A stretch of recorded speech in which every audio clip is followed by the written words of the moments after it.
So, Eric, welcome. You are an author, you're a coach. So, your journey into leadership development spans over 15 years and it includes founding MPWR Coaching. What pivotal moment or experience inspired you to take that leap and start your own coaching business and bring you to where you are today?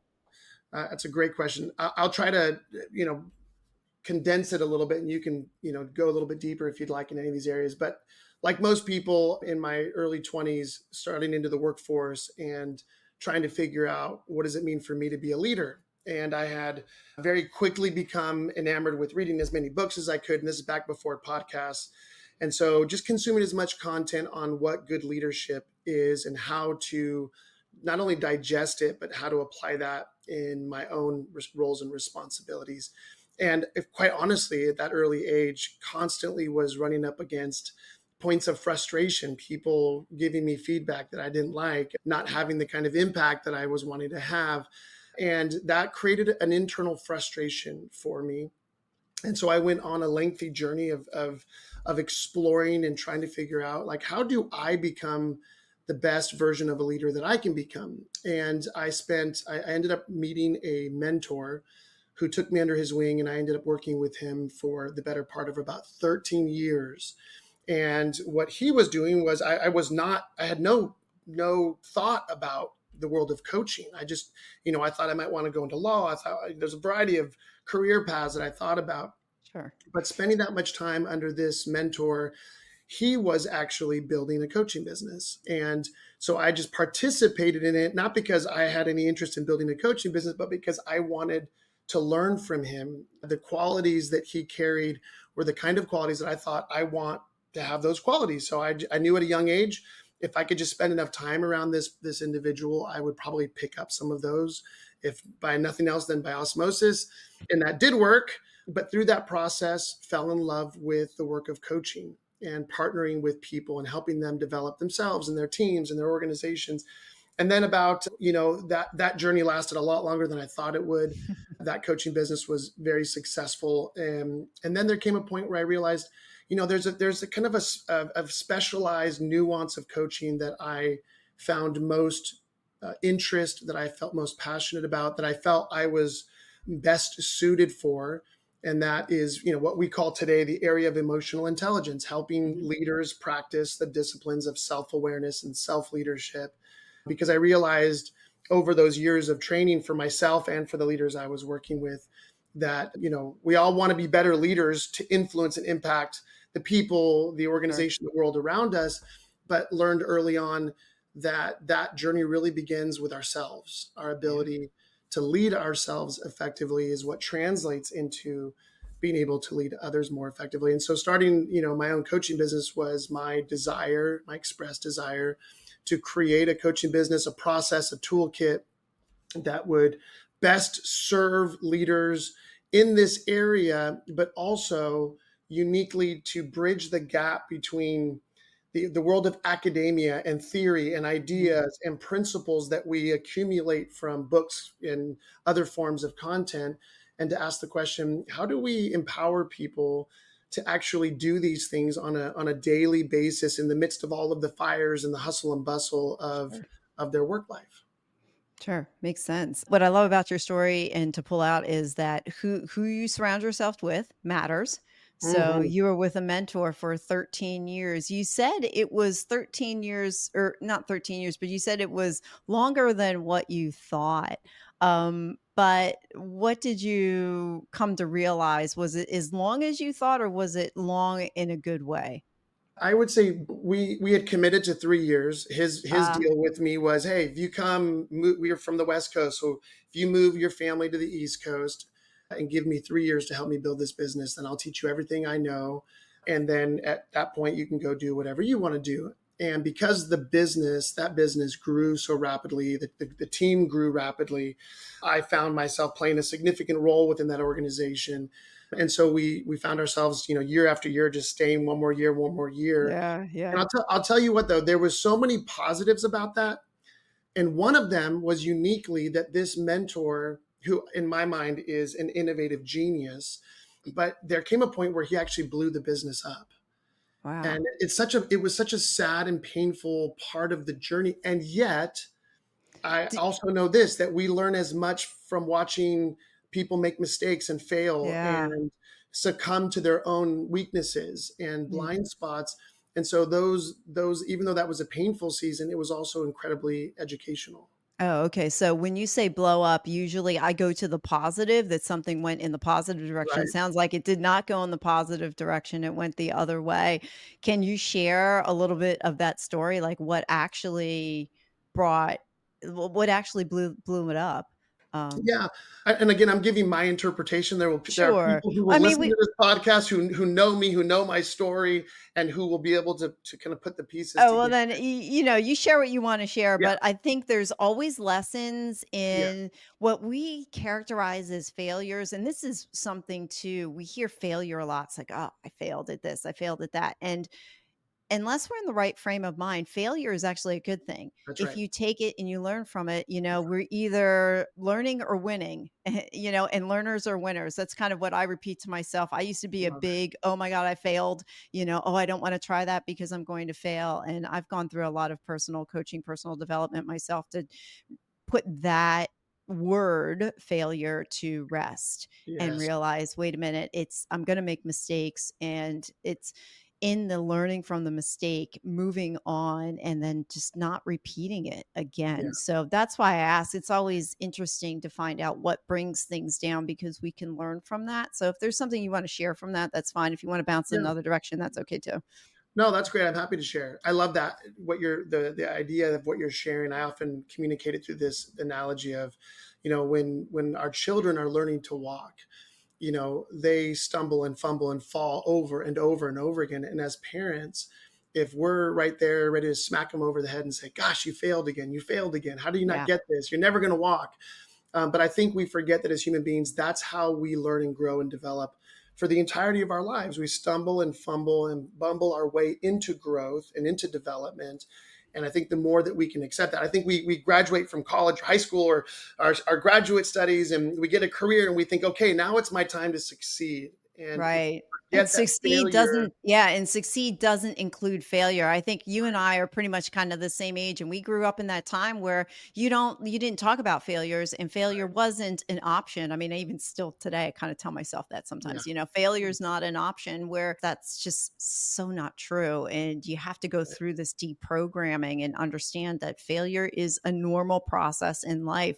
And I love that you put it back to the walking analogy, because technically, when you start learning to walk and you fall down, you failed. And if you don't get back up, you'd never learned how to walk. So, some of my favorite people today often say, these are folks I listen to for my own sense of inspiration and development, but they often just say, "Hey, whenever you're going to grow and develop in any new area, you're going to suck at it, and you got to be okay at that. Like we have to embrace that growth requires a journey through difficulty, through challenge, through failure, through shortcomings, exposing our inadequacy." So that's a perfect yeah. segue into what happened with this former mentor of mine.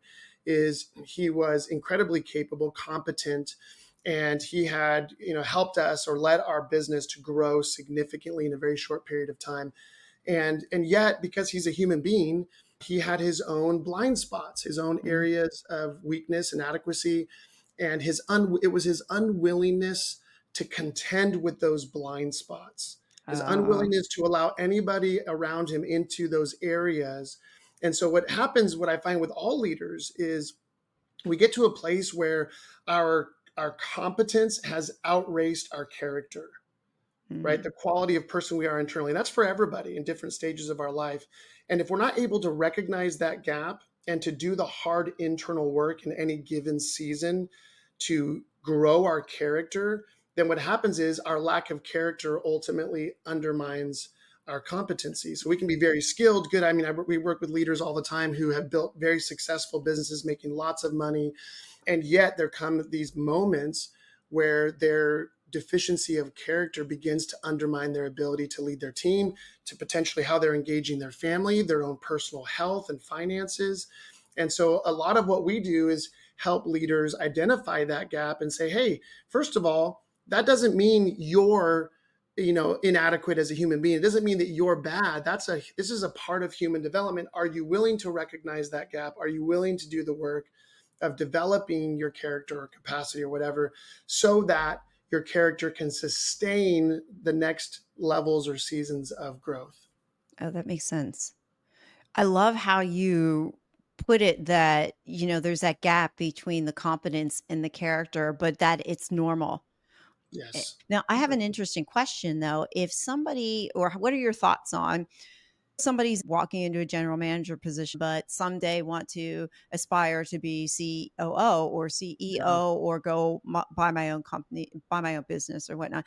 Is there a way to start the process now to kind of shrink the gap as you continue to grow to walk into that position, as opposed to just waking up one day and go, holy smack, Yeah. I've got this gap that I didn't think was going to happen, which happens to some entrepreneurs, Yeah. especially, if they just like walk into it, they buy a business and then the business goes big fast, then of course there's that gap in between. So I'll let you Yeah. take that where you want to, how you want to answer that. Yeah. That's a great question. I would say for all of us at whatever stage we are in our professional development or career path, because for us as humans to grow, to develop, to find greater levels of success is going to require that we are regularly face to face with that gap, because that gap gets exposed Mm, when the responsibility or the pressure of what we're trying to achieve reveals some mm, deficiency inside of us. Now, the higher level leaders, because of what they've achieved, because of their role, oftentimes start to suffer from a significant degree of insecurity and fear that if anybody finds out that I don't have what it takes to solve this problem, to lead our company to the next level, then I'm going to be disqualified in somebody's eyes or in some way from what I'm trying to achieve. Rather than flipping that script and saying, okay, actually this next level of success is going to require growth, so I can embrace whatever gaps are revealed mm. and then do the hard work to grow myself so that I can rise to the occasion. But that's true of anybody at any level. If we're just entering the workforce, if we have any aspiration to take on higher roles and responsibilities, if we could learn the simple tools, if we could learn the simple practices that help us identify those moments where we're being stretched beyond our capacity, and to recognize this isn't bad, this isn't revealing some Yeah. negative quality in me, this is actually revealing an opportunity that if I knew how to engage that opportunity and to go through the process of personal growth and transformation, then I can ensure whenever those gaps reveal themselves, I'm equipped to engage them, to achieve that growth and development so that I can continue to rise to the next level. And it's only the leaders who get to the place where they've kind of decided internally, I don't have to grow anymore. I shouldn't have to develop. I should know how to do this. All these shoulds and oughts that kind of rattle around in our brains that actually rob us of the opportunity that's in front of us.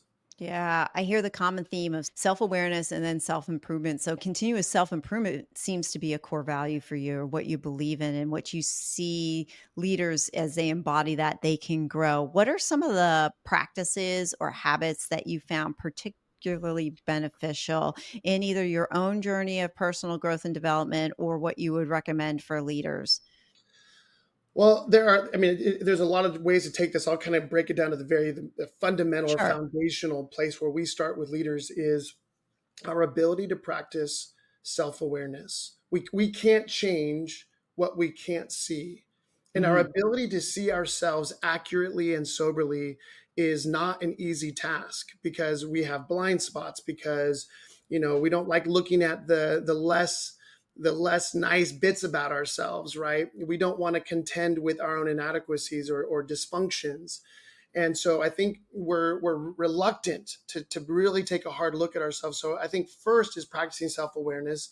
And what we train leaders in is kind of simple disciplines of how do you practice honesty? And we use things like journaling, and we have some different tools that we give leaders that empower them to practice honesty. One of those tools is what we call getting game tape, or what is more popularly known as feedback. right? How often do we proactively ask the people around us to give us feedback on how we're operating and how we're impacting our environment, and Yeah. where are we an asset, where are we a potential liability? But like I tell people, professional athletes watch game tape. They review a game that they've played in over and over and over. Why? Because they need that outside objective perspective to help them pick up on, hey, where am I performing really well? Where am I struggling? And then what needs to change? If we don't see that and the gap between what we're doing well and not doing well, then we won't be able to seize the opportunity for growth and development. And so we will plateau. We will hit a particular threshold that we can't. And that's incredibly frustrating for leaders. So things like journaling, getting game tape or feedback from others, and then quite frankly, the tools that we've created or developed in our toolkit actually empower leaders with diagnostic ability.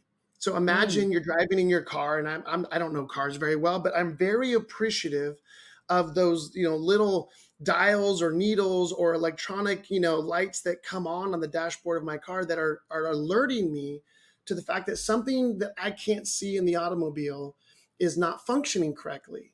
And so the tools that we empower leaders with actually works like that. It begins to give us signs or alerts so that we can diagnose, hey, something's not working well inside of me in my life, in my Mhm. leadership. I'm not getting the results that I would want.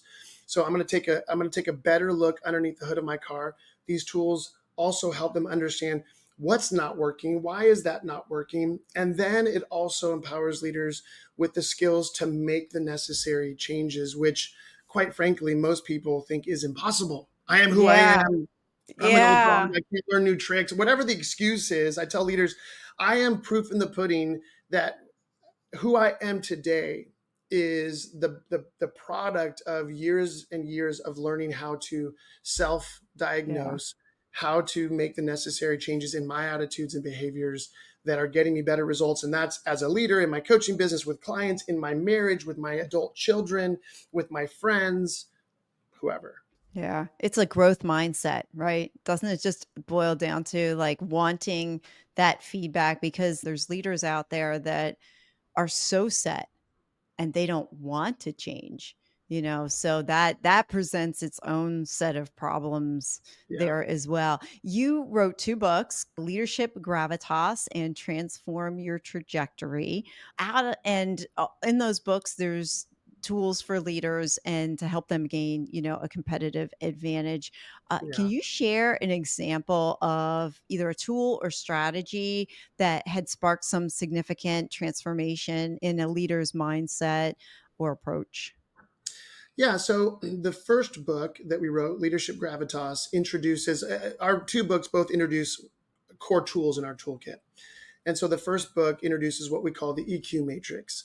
And what that tool does is it gives leaders an opportunity to identify the moments in their everyday experience where they're getting triggered and where they're defaulting to attitudes and behaviors that are not helpful to solve whatever problem that they're facing.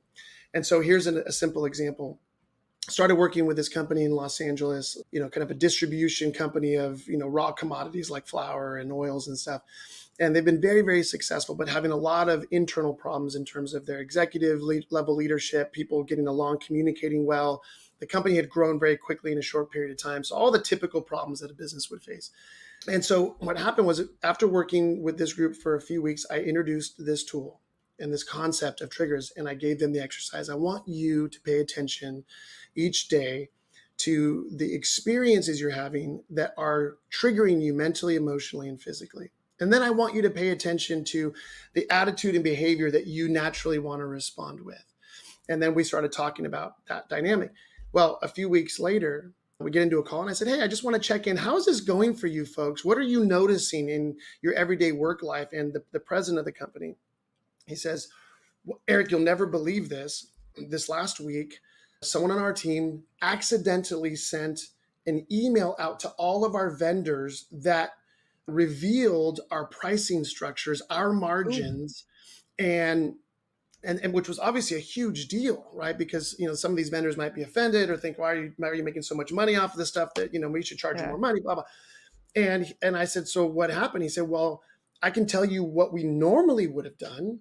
we normally would have gotten into a meeting and we would have pointed fingers, projected responsibility, blamed everybody, found a scapegoat, fired that person who sent the email. Yeah. It would have just been like blood bath everywhere.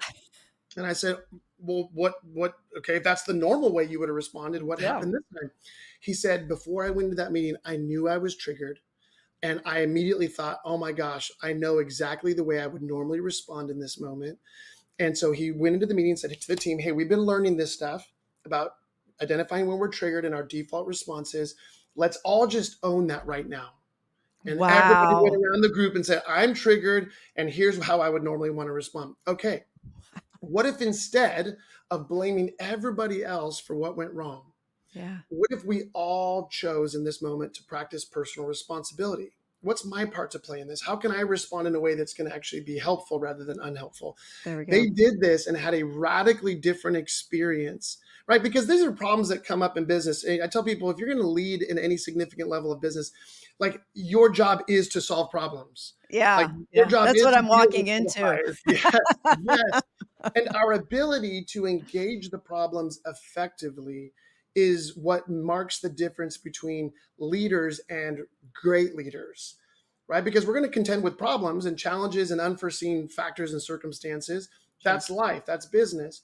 But our ability to engage those problems effectively, to collaborate with the people around us, to leverage the collective genius, to be able to solve problems without everybody freaking out and reacting in their default mechanisms radically changed the way this organization operates. And still to this day, I still work with them. A year and a half later, they continue to practice this. And now when they see somebody else getting triggered and defaulting to unhelpful attitudes and behaviors, they're able to see it and say, hey, hold on, let's slow down. Yeah. Here's what we would want to do normally. What's an alternative path for all of us to take responsibility? Wow. I love that story. It reminds me of you said the word path. Like we get stuck in these ruts Yeah, and we go down the normal reaction that we would always go down. And it's really taking a worn out path and then forging a new path yes. in another direction. Let's back up for a minute. And I'd love for you to define EQ because heard it a lot. We've heard it a lot lately, this Yes, yes. emotional intelligence, and we need to practice this more and so forth. What does that look like to you, and how would you define it? Yeah, well, I would define emotional intelligence as our ability under increasing pressure to put the best version of ourselves in the driver's seat. Because life is pressure, leadership is pressure. We're constantly facing challenges. So that's never going to go away, no matter how old we get or how high in any organization we rise. It only gets more intense because there's more at stake. Sure. So if we're going to constantly be under pressure, what I tell people is in our best moments when we're not under pressure, most people operate generally pretty well. But it's when we're under pressure that we begin to crack, that we begin to default to unhelpful attitudes and behaviors. And so emotional intelligence is developing the skill set. And I emphasize skill set because some people would say, oh, they're just naturally emotionally intelligent. I've never met a naturally emotionally intelligent human in my life. Well, But I that's have, actually good. That gives us hope that we can change yes. in where we are to move to where we want to be. So, Yes. yeah, Well, and it's my absolutely. story as well. As if these weren't skills that I could have developed at 47 years old, I would still be a very unemotionally intelligent human being, right? And so we can't blame it on our personalities. We can't blame it on our upbringing. We can't blame it on the context that we've spent the last 10 years. And we can't blame it on our bosses or our coworkers or the culture of our organization. And so, really, emotional intelligence is developing the simple skills that allow us under pressure when we're up against between a rock and a hard place to be able to still in those moments operate with composure and clarity and confidence.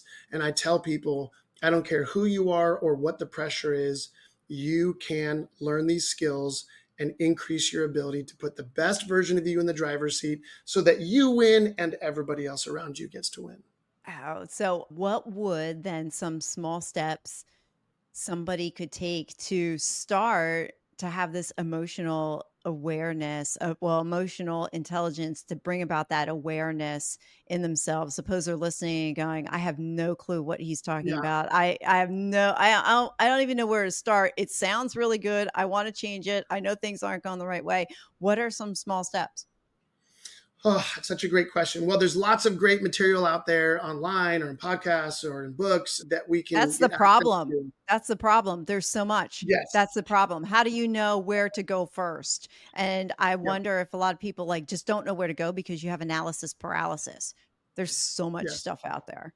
Yeah. So here's what I would say is first of all, we've worked really hard to create these simple visual tools. And so for us, the EQ matrix is literally 4 quadrants that helps us understand that emotional intelligence always begins in the quadrant of self-awareness.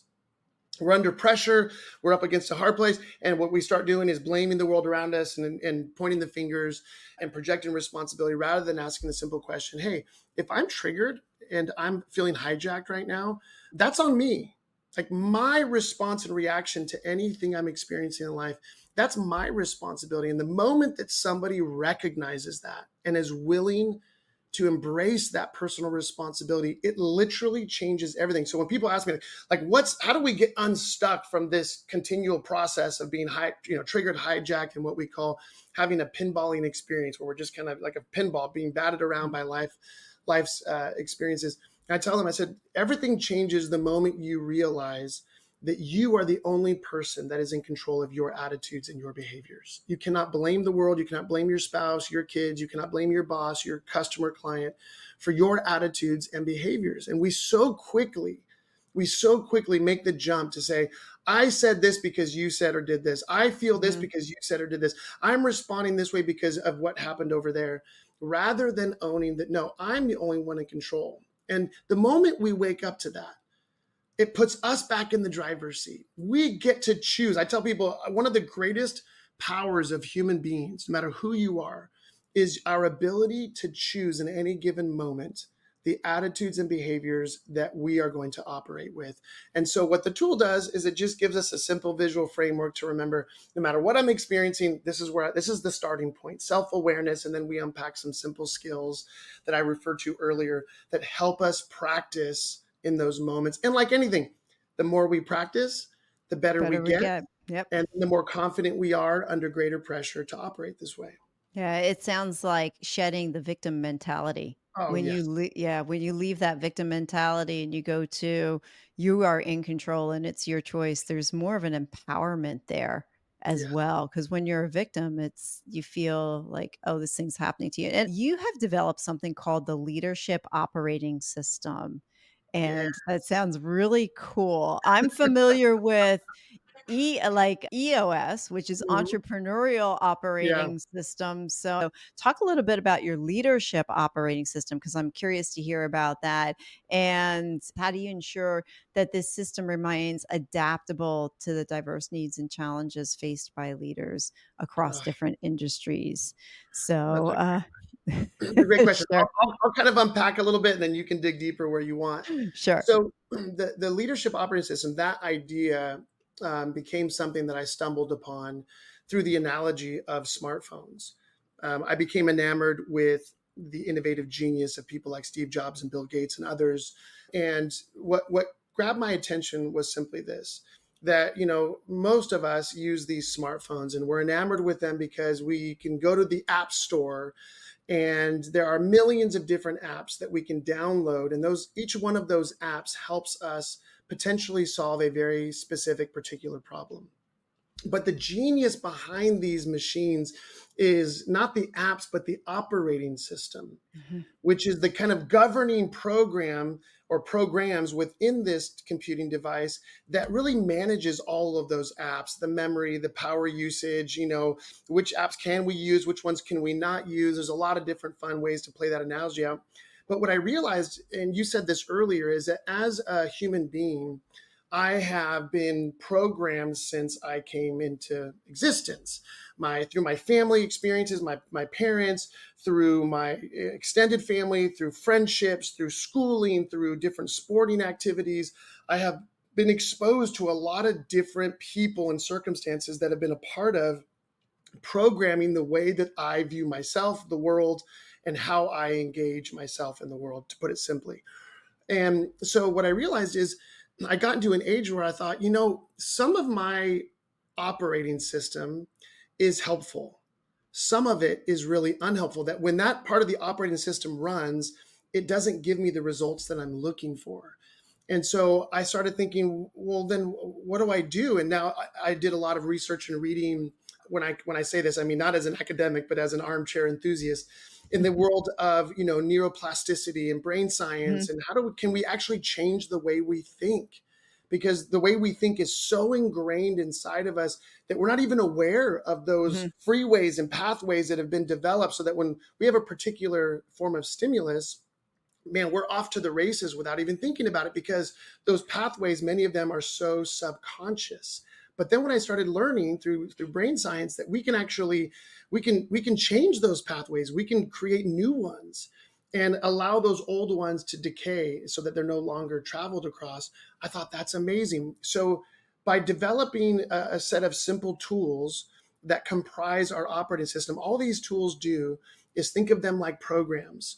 They are simple programs that we as leaders can download into our mindset that allow us to, one, identify those old pathways that are no longer helpful and effective, and two, how to develop the new pathways that will actually get us the kind of results in any area of our life that we're looking for. And the fun part, just to speak to the diversity and how to, what if this operating system doesn't work? Can it work in one right. business, not another? Well, here's what we've discovered in working with all kinds of people from all different kinds of backgrounds, with all different kinds of views and all different kinds of industries.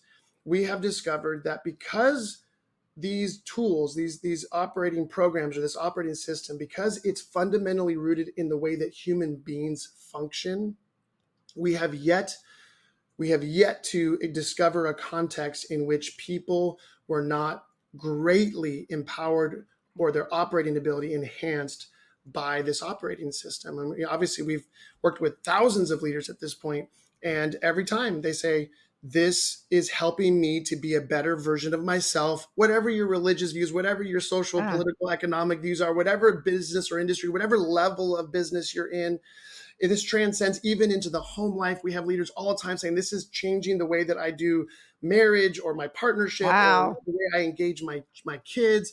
It's changing my physical health. It's changing the way I view my future.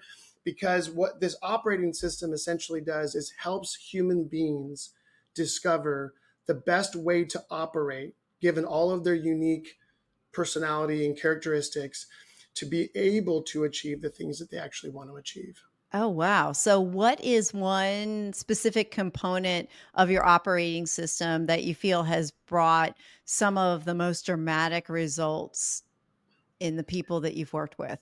Yeah, two. I'll say two. One, Okay. just a quick reference to what we've already talked about, which is in the first book, we reveal the EQ matrix, which Mhm.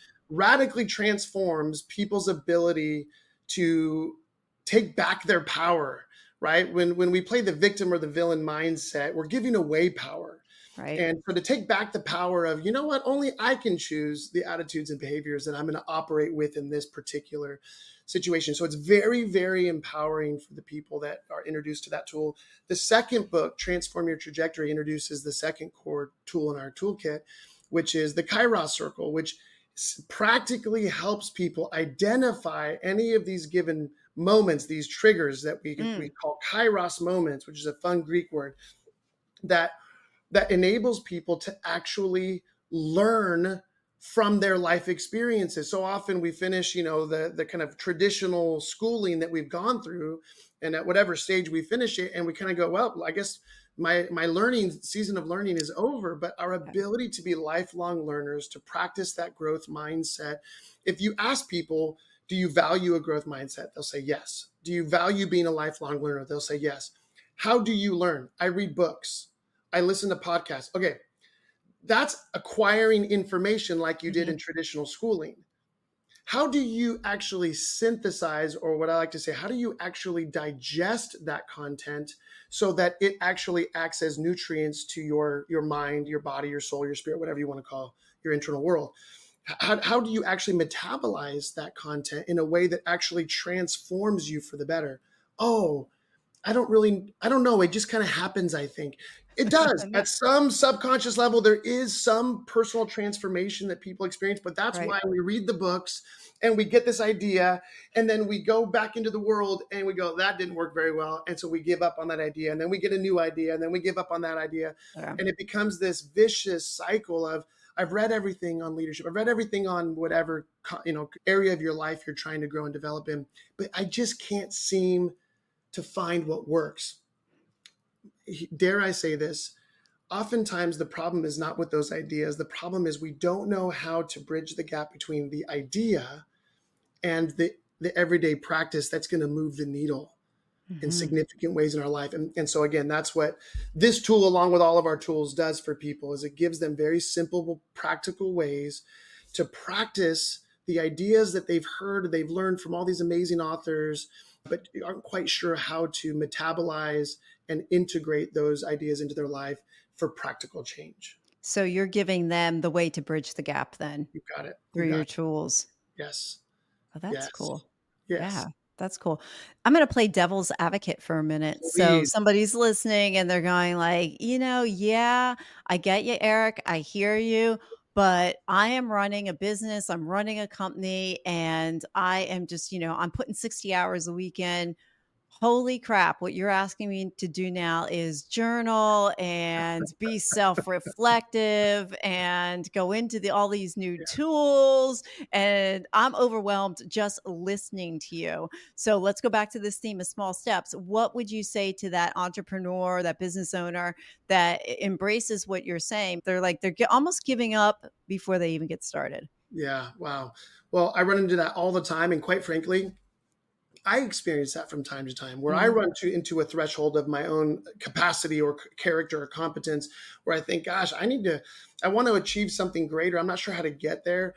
mhm, And then when someone reminds me, my wife, who's just an amazing coach in my life, will remind me, well, there's probably some work that you're going to have to do on yourself, because whatever the new level is, like, you've got to elevate yourself to that new level.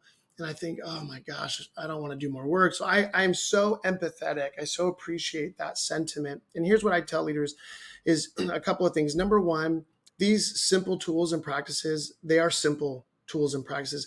I never say they're easy, mhm. because change is always difficult. It's always inconvenient, uncomfortable. To move outside of our comfort zone is always going to feel a little bit painful, a little bit, disorientating. However, what I tell people is, if you do that little bit of work each day, the little practices that are revealed in our tools and content, what happens is, over a period of time, what you find is you have established a new depth and robustness of your own personal foundation that's not just going to serve you tomorrow, it's going to serve the rest of your life.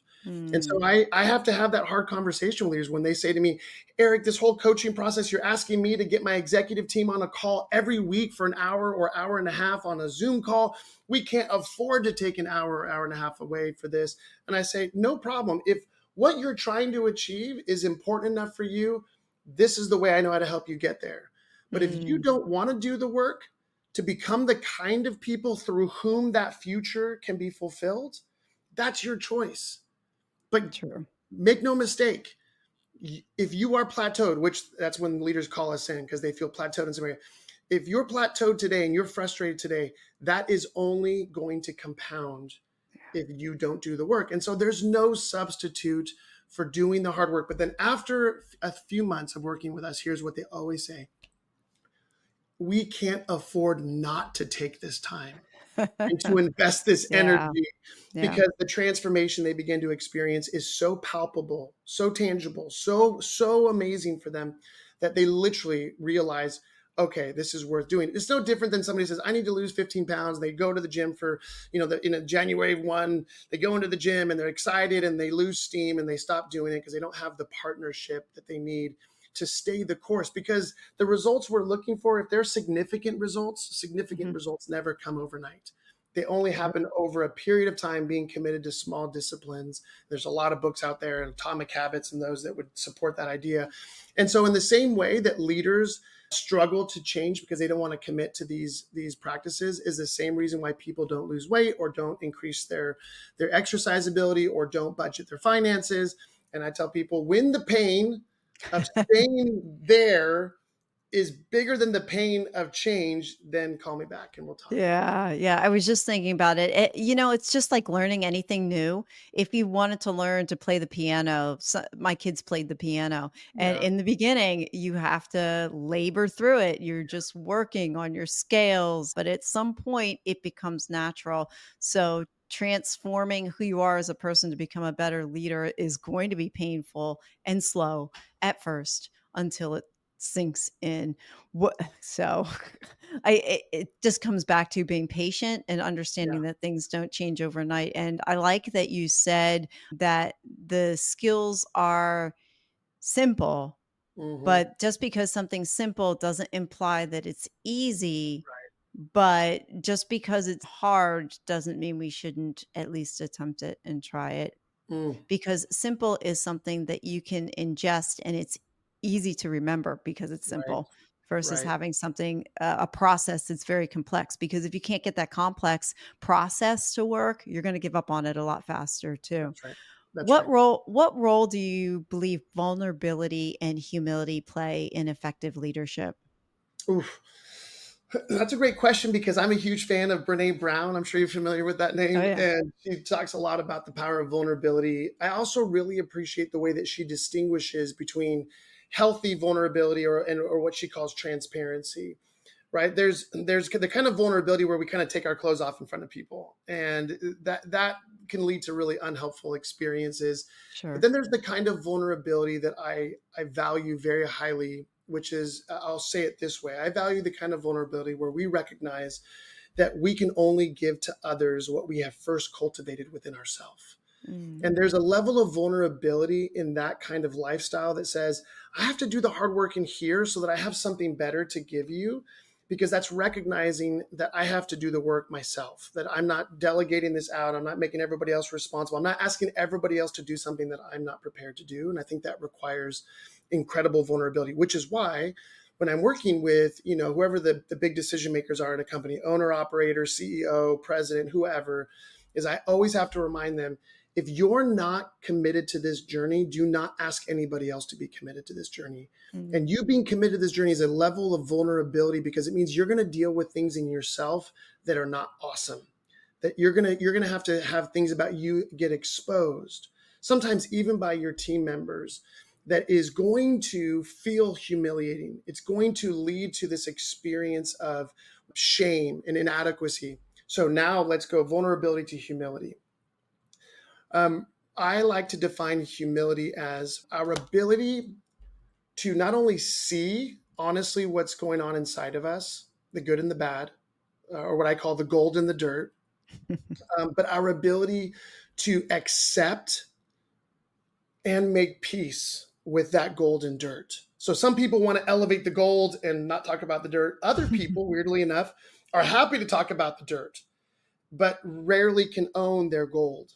mm, And so what I encourage leaders to remember is that humility is not thinking less of yourself or thinking of yourself less often. It's not minimizing yourself. It's not diminishing the value of what you bring to any situation, but it is having a very sober and accurate understanding of your best bits and your worst bits. mhm, Because here's what I tell people: practicing this kind of humility actually is what gives people the confidence to overcome imposter syndrome, all manner of insecurity.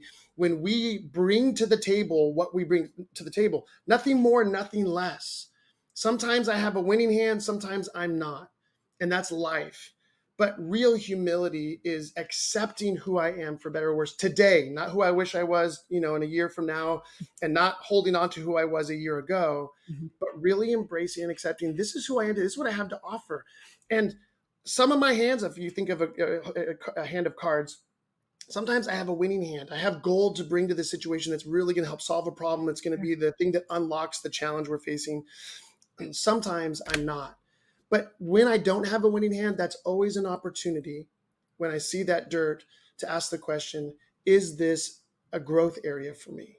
Mm, So okay. that because we get to gold by right digging through the By dirt, digging, yeah. digging through the dirt. And so I think vulnerability, the choice to do the hard work on ourselves that we want other people to also do, to lead by example, in other words, but also that has to be paired with the practice of humility, because when we start doing the hard work, we are going to come face to face with things inside of ourselves that can lead us down some really unhelpful, nasty pathways. And so humility, practicing this kind of humility, is the way we counteract against that, so that we can stay present in the moment and not operate out of shame, guilt, a Mm, sense of self-condemnation, or what our other temptation is, which is to over pump ourselves and yeah. to over project our ability in any situation. 2 follow-up questions on that. The first on vulnerability, what would be an example of inappropriate vulnerability versus appropriate vulnerability for somebody who's in a leadership position? Be maybe sharing with your team or a group that you're with all of your deepest, darkest secrets. And that could come out like, guys, I have no idea what I'm doing. I'm not cut out for this job. I don't feel Mm, fit for this position. I just feel like a massive failure. And I have to remind leaders, like, think about your kids as your kids kind of enter into their teen years. There is a measure in which we can share some of the struggles that we're facing so that they have a chance to learn from us and with us. But then there's sharing with our kids things that could be really unhelpful. So for example, my wife and I have, we've been married almost 23 years, and we've had our ups and downs like every marriage does, or partnership. And there have been moments where I remember thinking, "Oh my gosh, is this the end of our marriage?" That was really what was going on internally. So if I sit down with my 13-year-old daughter, at that she's 21 now, but at that point 13, and we're having dinner together, and she says, "Dad, how are you doing?" And I say, I'm really struggling. I'm not sure that your mom's in my marriage is gonna work out." That's mm, that's honest, but it's inappropriately vulnerable for that particular context. And so I remind people that vulnerability is largely a contextual issue. With my therapist, very appropriate vulnerability. sure. With my 13-year-old daughter, probably Not. inappropriate. Yeah. It's not going to serve them. Healthy vulnerability is going to your team and saying, "Hey, you know what? I'm really struggling in trying to figure out how to solve this problem. And I'm not quite sure how to wrap my head around it, but I'm glad I'm a part of a team that can help me with this." That's healthy vulnerability. That's recognizing that I'm struggling with something, but you're also doing it in a way that's appropriate for the context and that's helpful for the context. Yeah, I'm so grateful that you gave that example of unhealthy vulnerability for leaders to say, I don't know what I'm walking into. I'm not qualified. I don't know what I'm doing. Cause sometimes, like that's when you get frustrated. I would think when you get frustrated, you're just like that's the first thought that comes to your Yes. mind. I don't Yes. know how to solve this thing. And that's the first thing that wants to come out of the mouth. Yeah. So it's taking control of your words, pausing, not actually saying what you're thinking and holds that back. So I Yeah. appreciated that about vulnerability. The other question was on humility. And you mentioned that, humility is not overvaluing yourself too much. And it's also, it's not healthy when somebody can't see their gold that Right. they have. How do you help somebody, number 1, if they're puffing themselves up, recognize that, bring them down off of that Yes. high, and then bring it up from the opposite is when you can't see it, and the opposite actually, I probably tend to be on both extremes, so I'm asking the question for me, even if anybody else listening.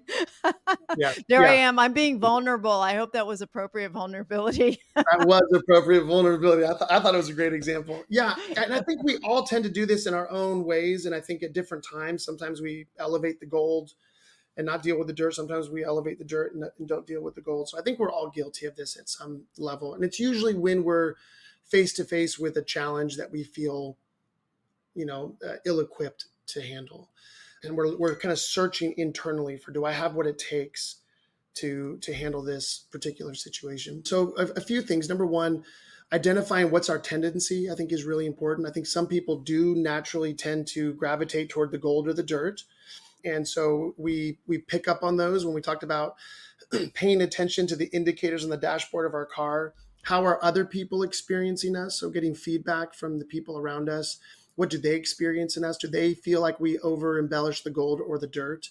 Secondly, practicing this, what we call honesty, which is, most people don't have a very accurate, sober view of their gold and dirt. And so one of the Mhm. exercises we actually have them do is you're going to draw a line down the middle of a piece of paper. And on one side, you're going to list out all the qualities that represent the gold that you either inherited or have accumulated over the years, all of which, by the way, came by digging through dirt. And then on the other column, you're going to list out what are all those qualities of yourself that represent the dirt that you still have and may bring into the world around you. And then we invite them to take a step further, to ask their partner, their spouse, to ask a trusted coworker, a friend, because usually that list it begins lopsided. Some people Yeah, it's more right. gold than dirt, or vice versa. So then to get that game tape, that feedback, hey, what do other people see about me? And then we go through the process of simply asking this question: what of what's in either of these lists is difficult for you to receive, to accept Mm. about yourself?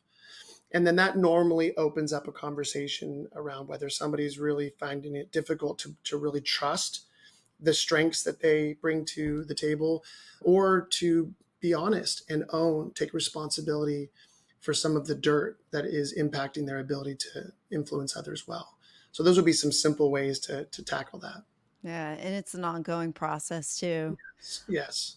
I feel like in that process, there has to be grace for ourselves and kindness and how we respond to the dirt that's in our lives. I love the analogy, honestly. I've never heard of gold and dirt before, but I'm a very visual person, so Me I'm too. enjoying that because you realize and you know what? Here, I'll take it one step further. If when you have dirt and you have gold within the dirt and you can find that gold, at first you take it out of the dirt, and if it's dirty dirt, that gold is going to be dirty and you're not going to see it at first. That's right. But when you wash it off, it becomes glistening and it looks like gold. And Yeah. the analogy there with the water and washing it off could be the people that are around us to Yeah. help us clean off our gold in order for us to see it. Yeah. Well, it's interesting you mentioned, giving ourselves grace. The third core skill of self-awareness that we teach, it starts with honesty and then the practice of humility, and these all build on each other. Mhm. The third one is self-love. Hmm. And what we remind leaders, we're not talking about this kind of navel gazing, warm and fuzzy feeling. We're Yeah. talking about the practice of how, as we practice honesty and humility, we're going to discover things about ourselves, things that we've done in the past, shortcomings, inadequacies, bad decisions, failures. And so the first order of business is, do we know how to practice self forgiveness? Which I find that for most leaders, when we get to self love, it's like, oh my gosh, I don't know how to do this. I don't want to do this. This feels very uncomfortable. And what we remind leaders is, if we're holding ourselves indebted for things that we've done in the past, where we've struggled, failed, stumbled, then we're not giving ourselves permission to move into the future. The Mm. same goes for part of self love is forgiving others who have offended us, or who have stepped on our toes, or who have harmed us in any way, shape, or form. Because either of those areas where we're not forgiving others or we're not forgiving ourselves, I find are the two things that most often are holding people back from stepping into a better future for themselves. Makes sense. Yeah. Wow. There's just so much in there. I've just enjoyed all of it. It's been helpful for me too. We are coming to a close. There are 3 questions I like to Yes. ask all my guests. So, one is practical, the second is a Pandora's box, and the third is just the theme of small steps. So, let's go with Right. the let's go with the easy one first. Please share a book or resource that's had a significant impact on you that somebody else would also be impacted by, besides the 2 that Yeah. you've written. Yeah. Thank you. Let me think real quick. There's so many. If I had to pick one book off the top of my head, it's a book that is very difficult to find. It's called The Making of a Leader Mm, by a gentleman named Dr. Robert Clinton. He goes by Bobby Clinton. He was a professor of mine in grad school. And that book, The Making of a Leader, I think is a go to first read for anybody who wants to take leadership seriously, because I think it provides a grid, a framework to understand that leadership is a process, it's a never ending journey, to understand the different seasons of our life as leaders and how we're developing. It's fantastic. It's a great read. Okay, perfect. The next question is, what is one question or topic you wish I would have asked about, and how would you have answered the question or expanded on the topic? That's a great one. I would have loved if you. Now, this is no criticism to you in your No, it's question. okay. I I get a think, wide range of answers on I get to, "Hey, I don't have a question, all of them were yeah, great," to, "Hey, this is a yeah, great question," and then we talk for 15 more minutes, so I or I agree. I just say, agree. "Come back on the podcast." I'm happy to.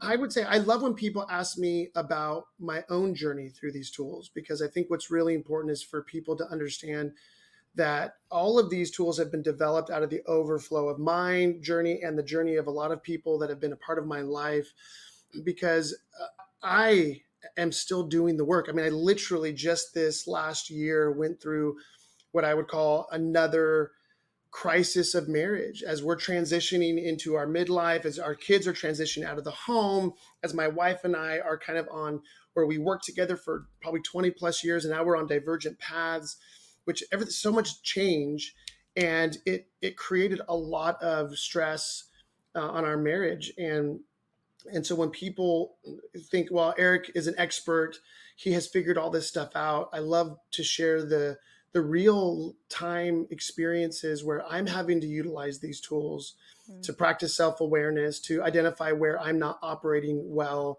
the experiences in my life that served as those indicators on the dashboard of my car that, hey, Eric, you need to wake up, because the attitudes and behaviors that you're bringing home with you at night are unhelpful. And even the latest book, Transform Your Trajectory, I share a bit of this story. And I just think it's important for people to remember that those of us who are on podcasts and have written books and who are coaching others, we are still on our journey, and we're having to practice these things. And that's what, for me, gives what we do integrity, is that we're giving to other people what works so well for us as well. Well, 2 things out of that. One is I think you did a great job threading through our interview how you have also grown and how you have used these tools in your life as well. So, I don't think you needed this specific question, but I just throw that out to you because I sensed it as we were talking. The second thing is thanks for sharing, being a little bit vulnerable from a personal perspective, but also bringing out the fact that the tools that you talk about, it can be translated into personal life. It's Yes, not just for people who are in leadership. What you have developed is not just for leaders. It is for correct. anybody who wants to grow in the organization. And you know what? Honestly, marriage is an organization. That's right. So, any organization that you're in that you want to grow, what you've written gives people the tools in order to succeed. So, And I would just add this little simple caveat that I think if people that are listening resonate with this feeling of, I've read all these books, I've listened to these podcasts, and I'm still not quite sure how to integrate this into my life, the tools that we introduce are not competing with all of those brilliant mm, ideas. It's simply an operating system that will help you leverage those ideas far more practically and effectively. okay, good. Thank you for that clarification. As we close, what is one small step that someone can do today that's going to help them change their tomorrow? Ooh, that's a great question. I'm going to go back to what I said already, because That's I just fine. believe in it so much, which is simply this: any challenge, struggle, point of frustration, point of failure, you feel stuck, you're at a threshold, you feel like you've plateaued, whatever, however we describe those places in our life, those areas of our life where we just feel like we don't know how to move forward.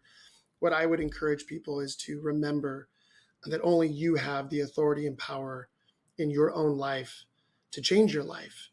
And so waking up to the fact that you get to take full responsibility for your attitudes and behaviors, and that those attitudes and behaviors have the power to either keep you stuck if you stick with the wrong attitudes and behaviors, or to transform your life regardless of what's happening around you if you adopt more powerful, helpful attitudes and behaviors. Yes. Eric, how can people find you, reach out to you?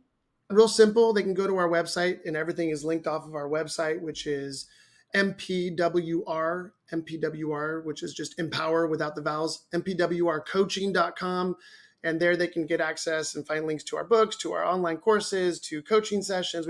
We offer a free hour coaching call, which I am one of the people who does a lot of them. And so people are surprised when they get on the phone, like, "Oh, it's you," and I'm like, "It's me." Like, we care, and it's not for the purpose of selling our coaching. It's because anything we can do to partner with leaders who often feel very isolated and alone, to help them process whatever they're going through and help connect them to whatever resources that will best serve them. That's the point, and we love to do that for people. Oh, perfect. Well, thank you. Eric, thank you for the gift of your time. This has been an awesome conversation. I've enjoyed it so I've had much. so much fun.